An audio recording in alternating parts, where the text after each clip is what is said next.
I don't believe that you can lose your salvation like you haphazardly lose car keys. I believe you can be ignorantly deceived by bad doctrine from John Calvin called eternal security. Now let me tell you what eternal security means to me. If you rebel against God, you are eternally secured to go to hell. That's what eternal security means to me. If you rebel against the known will of God, based on scriptures I'm going to share, you're secured to go to hell. That's your eternal security.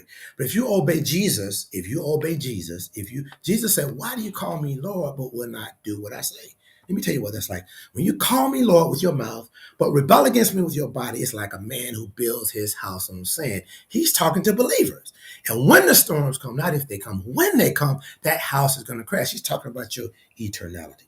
So Romans 3:5 says, those who do not overcome temptation, basically, will fall away. Those who draw back will fall away. Deuteronomy 11, verses 26 through 28, set up a principle that God is still holding us to. The Apostle Paul wrote 2/3 of the New Testament, and a lot of the things that he wrote goes back all the way to Deuteronomy chapter 11, verses 26 through 28, which basically says this right here. If you obey me, I'm going to bless you. But if you disobey me, I'm going to curse you. Look it up, ladies and gentlemen. Deuteronomy chapter 11, verses 26 through 28. God is saying, if you obey me, I'm going to bless you. I don't care if you're black. I don't care if you're white. I don't care. If you obey my voice, I'm going to bless you. But if you disobey me, I'm going to curse you. And one of those curses is reprobation, which Romans chapter 1 talks about.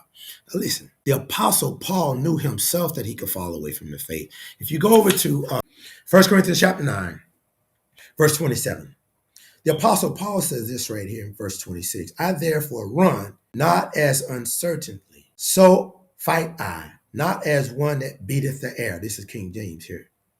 Verse 27, but I keep under my body, bring it into subjection. That's what he's saying, to the will of God through Christ. Lest, this is why I do it, because if I don't do it, lest by any means, when I have preached to others, I myself should be a castaway. Now, when you go and look up that word castaway in the Greek, it's adokimos, adokimos, adokimos, okay, which means disqualified. The word dokimos, dokimos, means inspected and accepted. But when you put a negating A in front of it in the Greek, it means you are disqualified. So the Apostle Paul is saying, I have to be careful myself because I can preach to other people. Wrote 2/3 of the New Testament, and he's telling us he can fall away from the faith. So why am I going to believe John Calvin, who says I can't? I'm not going to believe John Calvin.